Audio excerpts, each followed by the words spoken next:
Hallelujah, praise the lord. मसीह में आप सबकी सलामती हो। तो आज जिस टॉपिक पे हम बात करेंगे वो है दुश्मनों पे सरफराजी कैसे पाएं। तो आए मेरे साथ खुदा के पाक कलाम में से पढ़ेंगे ज़बूर 27 और उसकी 6 आयत। खुदावंद के कलाम में यूँ लिखा है, अब मैं अपने चारों तरफ के दुश्मनों पर सरफराज किया जाऊंगा, मैं उसके खैमा में खुशी की कुर्बानियाँ गुजरानूंगा, मैं गाऊंगा, मैं खुदावंद की मदद सराई करूंगा। आमीन। तो हम दुश्मनों पर सरफराजी कैसे पा सकते हैं, दुश्मनों पे फतहमंदी कैसे पा सकते हैं, आज हम सीखेंगे। अगर आपको कोई तंग करे तो उसे खुदावंद के हवाले कर दें। अगर आपको कोई बेइज्जत करता है तो उसे खुदावंद के हवाले कर दें।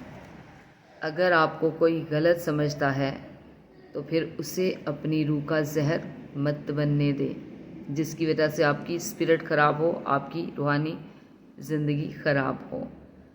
खुदा से दुआ करते रहें और अपनी तवानाई को गिले शिकवों में, शिकायतों में ज़ाया मत होने दें। अपनी सलामती को, अपने अमन को बेकार की बातों में बर्बाद ना होने दें।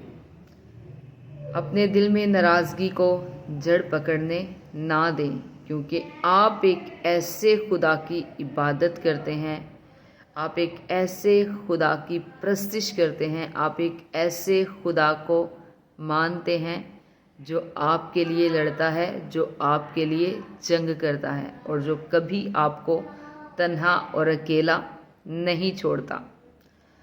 हम में से अक्सर ऐसे लोग होते हैं जो खुदा की तरफ रुजू करने की बजाय पहले लोगों की तरफ भागते हैं, हिकमत तलाश करने की बजाय गीबत करते हैं और खुदा के हवाले करने की बजाय नाराज़गियाँ अपने दिल में रखते हैं। लेकिन अगर हम नाराज़गियाँ अपने दिल में रखेंगे, दूसरों को माफ़ नहीं करेंगे, तो फिर हमारा खुदा भी हमें माफ़ नहीं करेगा। क्योंकि आप जानते हैं कि खुदाम यीशु मसीह ने सलीब पे उन लोगों को भी माफ़ किया था जो खुदाम यीशु मसीह को कोड़े मार रहे थे, जिन्होंने खुदाम यीशु मसीह के मुंह पे थूका, जिन्होंने उसकी पसली में नेज़ा मारा।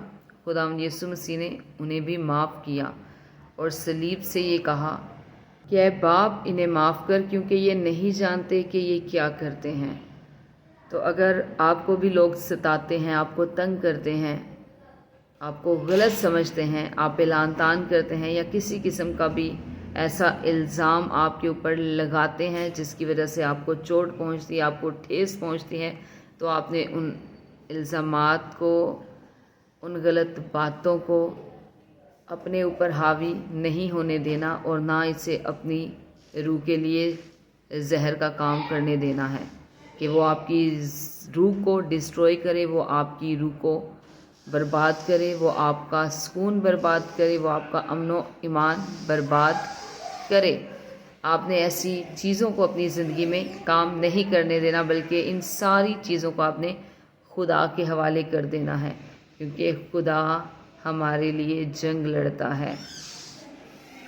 वो हमारे लिए हमारे दुश्मनों से लड़ता है और हमारे दुश्मनों के आगे वो हमारे लिए दस्तरखान बिछा देता है। आमीन। तो आपने कभी भी इन सारी बातों को अपने ऊपर हावी नहीं होने देना, बल्कि यीशु के नाम से इन सारी चीज़ों पे फतह पानी है, इन सारी चीज़ों पे गालिब आना है और वैसा ही बिहेवियर रखना है, वैसा ही चाल चलन रखना है जैसा कि मसीह खुदावंद का भी था।